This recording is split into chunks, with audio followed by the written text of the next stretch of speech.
నమస్తే రమ్మగారు. నమస్తే ఏదైనా ఒక మంచి స్టోరీ చెప్పండండి. పాడు బుద్ధులు ఒక్కొక్కళ్ళకి.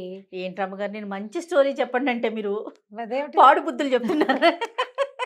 ఒక్కొక్కళ్ళకి ఎలాంటివి ఉంటాయో చెప్తున్నాను. అంతేనా? మ్మ్. అయితే ఓకే. ఇదేంటంటే మామూలుగా ఉన్నప్పుడు అంత మంచి వాళ్ళుగానే ఉంటారు. అవకాశం రాగానే వాళ్ళలోంచి చెడు బయటపడుతుంది అవును. కదా. అవును. అదే దాని ఏదో సినిమాలో ఉంటుంది ఈ డైలాగ్, చాలా ఇష్టం నాకు. మంచి చెడు రాసులు పోసి ఉండవు, అవసరాన్ని బట్టి మంచిగా బయటకు ఉంటాం. వస్తూ ఉంటాయి. అవసరాన్ని బట్టి మంచిగా ఉంటాం. మనకు అవకాశం వస్తే వెంటనే మనలోని చెడుని బయటకు చూపించేస్తాం. అవును. ఇప్పుడు అవకాశం వచ్చినా చెడు చూపించకుండా ఉన్నవాడు మంచివాడు. రోజు మంచిగా కనపడేవాడు మంచి కాదు. ఛాన్స్ రాగానే వాళ్ళ బ్యాడ్ క్వాలిటీస్ బయటపడుతున్నాయి అనుకో, బయటపడిపోతే వెనకాల మాట్లాడేస్తూ ఉంటారు. ఈ అట్లా. మనిషి లేరు అనగానే వీళ్ళ మీద వచ్చేస్తుంది. వీళ్ళతోనే అవసరం ఉంటుంది, వీళ్ళతోనే పని ఉంటుంది నిరంతరం. ఆ మనిషి అలా వెళ్ళగానే వాళ్ళ గురించి చెప్పేస్తూనే ఉంటారు. వచ్చేస్తాయి. అదే కాకుండా సందర్భాలు కూడా, విషయాలను కూడా అలా వాడేసుకుంటారు. అవునవును. దీని మీద ఒక కథ చెప్తాను, చాలా బాగుంటుంది, ఇంట్రెస్టింగ్గా. తప్పకుండా. పూర్వం పల్లెటూళ్ళల్లో ఈ గొడ్లు కాసేవాళ్ళు, గొర్రెలు కాసేవాళ్ళు, అలా పిల్లల్ని పెట్టుకునేవాళ్ళు. కొంచెం మంది పిల్లలు ఇంకా ఏమి ఆసరా లేక గొడ్లు కాయటమే ఇదిగా, ఓ 10-12 ఏళ్ల వయసు అప్పుడు మొదలైతే 25 ఏళ్ళు వచ్చినా వాడికి మొదట్లో చిన్న మంద, పెద్ద అయ్యాక పెద్ద మంద. పోలయ్య అని ఒకడు ఉండేవాడు. ఈ పోలయ్య ఏంటంటే గొడ్లు కాసుకునేవాడు. ఊళ్ళో కామందుల గొడ్లన్నింటినీ మలుపుకుని తీసుకుపోయేవాడు, తిరిగి వచ్చేవాడు. అయితే ఏమైందట, ఒకసారి చాలా పెద్ద మైదానం ఉంది వీళ్ళ ఊరికి దగ్గరలో, అక్కడికి తీసుకొచ్చేవాడు. పెద్ద వర్షం వచ్చిందట.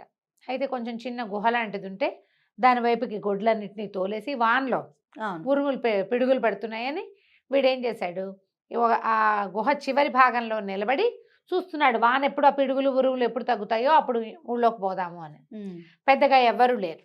అయితే ఏమైందట, పెద్ద పిడుగు పడింది, సమీపంలో ఉన్న ఒక చెట్టు కాలిపోయింది.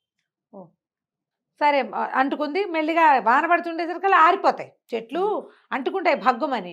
అలా మండి ఇదైపోవు, ఏదో కొంత కాలుతుంది, మళ్ళీ వాన పడ్డం మొదలవగానే ఆరిపోయింది. సరే, అయ్యో చెట్టు బ్రహ్మాండమైన చెట్టు ఇటు అయిపోయింది అని గొడ్లను మళ్ళేసుకుంటూ బయటికి తీసుకొచ్చాడు వాన ఆగేసరికి.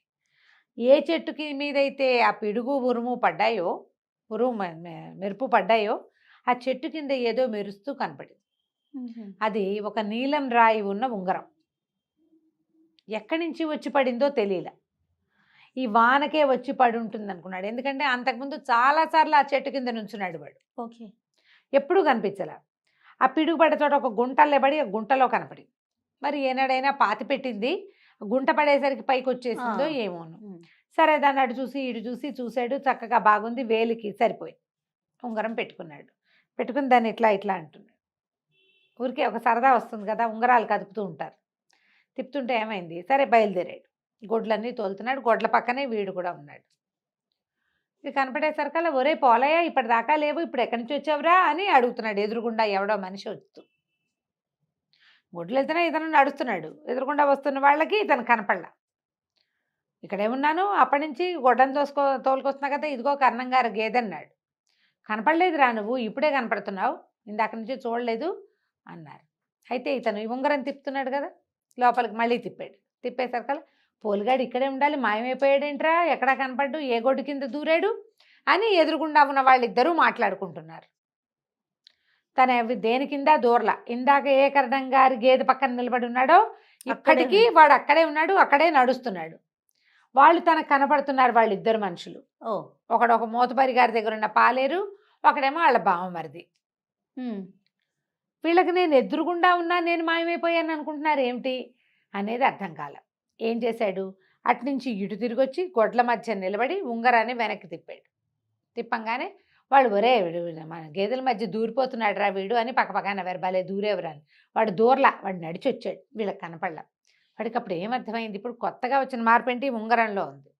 అదే ఆ రాయి లోపలికున్నప్పుడు నేను వీళ్ళకి కనపట్టాల, బయటకున్నప్పుడు కనిపిస్తుంది. గొప్ప సరదా వచ్చేసింది. ఓకే. ఆడుకుంటూ ఇంటికి వెళ్ళాడు.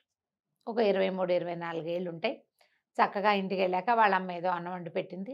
అమ్మ కూడా లేదు, వీడికి ఏదో మేనత్త, పూర్వపు మేనత్త, దూరపు చుట్టరిక వాళ్ళ ఇంటి దగ్గర ఉంటాడు. ఆవిడ అన్నం పెట్టింది, అన్నం తిన్నాడు. తిన్నాక వాడికి ఏమనిపించింది అంటే ఈ ఉంగరం వెనక్కి పెట్టుకుంటే కనపడతామా లేదా చెక్ చేశాడు. ఆ మేనత్త కంచం పెట్టాక ఉంగరం వెనక్కి తిప్పి పెట్టుకున్నాడు. మేనత్త ఊరు పోలుగా, అన్నం చల్లారిపోతుందిరా, ఒక్క పూటైనా వేడన్నం తినవా అని కేకేస్తాను. తను అక్కడే కంచం దగ్గరే కూర్చుని ఉన్నా కూడా పిలుస్తోంది. అంటే మనం కనపట్టలేదన్నమాట.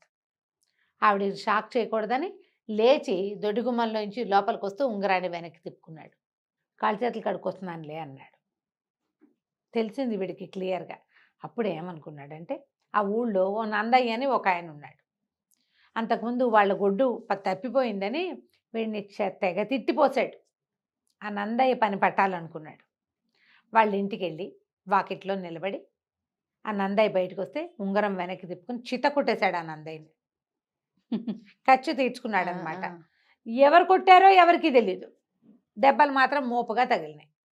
సరే బాగుంది, గొప్ప సరదా వచ్చేసింది. అంతకుముందు ఏంటంటే వాడు ఆ ఊళ్ళో పేదవాడు, అమ్మ నాన్న లేరు, దూరపు చుట్టరికం మేనత్త మాత్రం కాచిపోస్తుంది.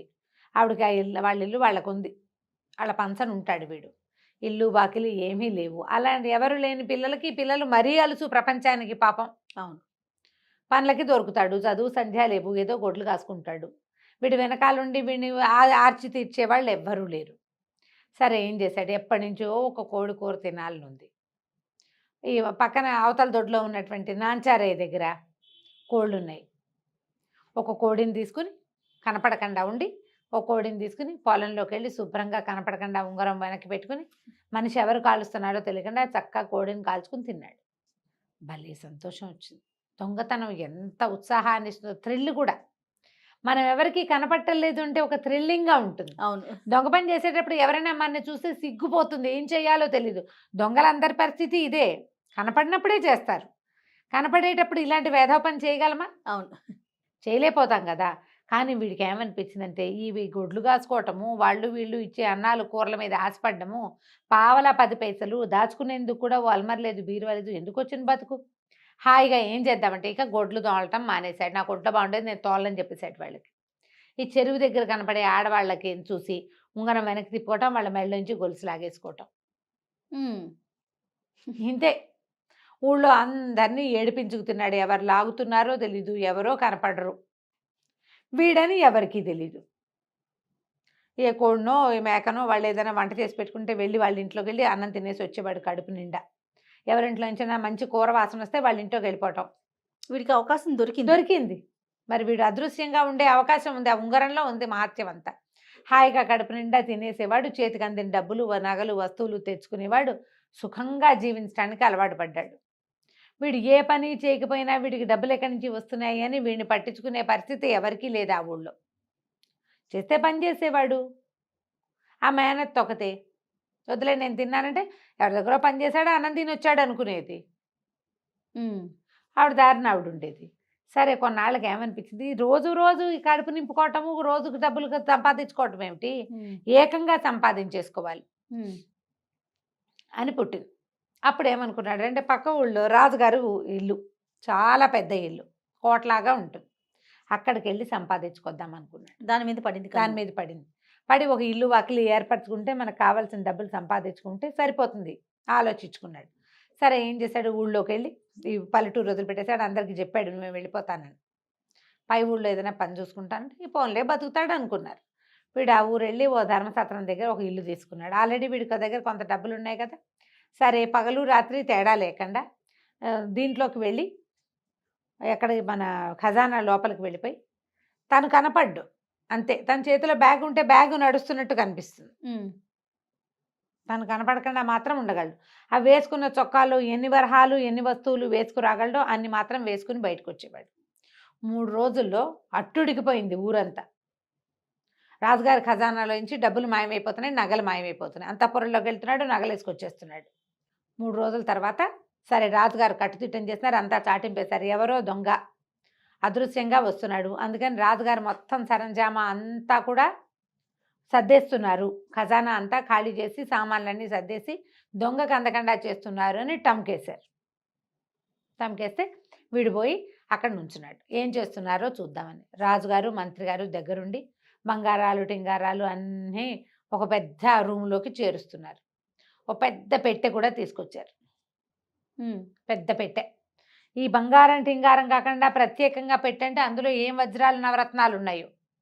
సరే ఏమనుకున్నాడు, గదిలో చేరిపోదామనుకుని ఈ చీకటి మాట వీళ్ళంతా సామాన్లు సర్దుతుండగానే వాడు గదిలోకి వెళ్ళిపోయాడు. గదిలోకి వెళ్ళిపోయి ముందు పెట్టెలో ఏమున్నాయో చూడాలి. పెట్టె తెరిచాడు. తెరిచేసరికల్లా వీళ్ళు ఏం చేశారు, అందరూ వీళ్ళు లోపలికి వెళ్ళి ఇలా సామాన్లన్నీ సర్దేశాక బయట వెళ్ళి ఆ గత్తాళం పెట్టేసి వెళ్ళిపోయారు. వీడు ముందే వెళ్ళి లోపల కూర్చున్నాడు కదా, ఏముంది వాళ్ళు ఎప్పుడో ఒకప్పుడు రేపొద్దున్నే తలుపు తీస్తారు, అదృశ్యంగా బయటికి వెళ్ళిపోవచ్చు, తను కనపడ్డు కదా. ఓకే. అందుకని ఏం చేశాడు, ఈ పెట్టెని ఇట్లా మూత తీసి అందులోకి ప్రవేశించాడు. ఎప్పుడైతే ఈ మనిషి లోపలికి వెళ్ళి దిగాడు అందులోకి, ఏమీ లేదు అందులో. పెట్టె కాస్త టప్పమనే శబ్దంతో మూతపడిపోయింది. వీడు అదృశ్య రూపంలో అయినా పెట్లో ఉండిపోయాడు. వీడు అదృశ్యం అంటే మనిషికి కనపడ్డు కానీ వాడున్నాడు కదా, అదే ఇతరులకి కనిపించడు అంతే. వాడు ఆ పెట్టెలోంచి బయటికి రాలేపోయాడు. ఏమనుకున్నాడు, రాత్రికి పడుకుందాం, ఏదో అన్నం తినే వచ్చా కదా, రేపొద్దునే పెట్టె తీస్తారు, అప్పుడు వాళ్ళకి కనపడకుండా మనం బయటికి వెళ్ళిపోవచ్చు. పెట్టె ఎందుకు తెచ్చిపెట్టారో అర్థం కాల, పెద్ద భోషాడం పెట్టలాగా ఉంది. కానీ ఆ రాజుగారు వాళ్ళు ఎవ్వరూ తలుపులు తీయలే. నెల రోజుల పాటు ఆ గది తలుపే తీయబడలేదు. వీడు ఇలాగ ఇన్విజిబుల్గా లోపలికి వచ్చి ఇది చేస్తున్నాడు అనే సంగతి తెలుసుకుని వాడిని పట్టడానికే ఈ ప్రయత్నం చేశారు. వాళ్ళు ఆ పెట్టె కాదు అసలు, ఆ గదిలోకి లోపలికి వాడు వచ్చేస్తాడు, తాళం వేసేద్దాం, వాడు గదిలో ఉండిపోతాడు అనుకున్నారు. తలుపు కొడతాడని భావించారు. 2 రోజుల తర్వాత ఆకలితోటైనా తలుపు కొడతాడు కదా, దొంగ అయితే మాత్రం ఆకలికి ఆగలేడు కదా అనుకున్నారు. వాడికి అసలు తలుపు కొట్టే పరిస్థితి కూడా లేదా, పెట్లో ఉండిపోయాడు. అత్యాశకి లభిస్తున్న కొద్ది దాంతో సంతోషంతో ఉండకుండా దొరుకుతుందా కదా, దొరుకుతుందిగా, ఎప్పుడో దొరికిపోతాం దొంగ అంతే. అత్యాశకి చేసి చేసి చివరికి ఇందులో ఇరుక్కునిపోయాడు. నెల రోజుల తర్వాత ఈ సామాన్లపై కొట్టు ఓపెన్ చేసి ఆ పెట్టె తీస్తే అందులో చచ్చి శవమై శాస్తి పంజరం మిగిలిన వాడు దొరికాడు. వాడి చేతుకున్న నీలం రాయి ఉంగరం చూశాక మంత్రి గారు చెప్పారు, ఇది ఆసిపోతు ఉంగరం ఉంటారు, దీన్ని ఎక్కడో పాతి పెట్టేసి ఉంటారు మన ముందు తరాల వాళ్ళు, దీని గురించి కథలు కథలుగా మనం వినేవాళ్ళం. వీడెవడికో దొరికింది, వాడెవడు ఏమిటి అనేది చుట్టుపక్కల ఊళ్ళన్నీ టంకేసి ఏ ఊర్లో నుంచైనా ఓ కుర్రాడు తప్పిపోయాడా ఏమిటి వెళ్ళిపోయాడా అనేది కనుక్కుంటే వాడు వీడని తెలియదు. వీడు గనక ఆశకి ఎక్కడో చోట కంట్రోల్ చేస్తే బాగుండేది. అత్యాశ తీర్చిన కొద్దీ తీర్చమంటుంది. ఆశపోతనం అన్నీ అంతే కదా జయ. అవునండి, అవును. ఇతరులవి ఆక్యుపై చేయటం, ఓ చోట చేస్తే ఇంకో చోట, ఇంకో చోట చేస్తే ఓ హత్య చేసిన వాడు ఇంకో హత్య అవలీలుగా చేస్తే వెళ్తూ ఉంటాడు, అట్లా వెళ్తూ ఉంటారు. ఓ వెధవ పని చేసిన వాడు ఎవరికి దొరకలేదనుకో మళ్ళీ చేస్తాడు. అవును, దొరికిపోవాలి, లేదా వీడు బుద్ధికి మొదటే తప్పు చేయకుండా ఉండాలి. ఇదేనేమంటే మంచి కథ అంటే ఇప్పుడు నేను పిచ్చి కథ చెప్పినట్టు. చాలా బాగుంది రమ్య గారు, సూపర్. నమస్తే.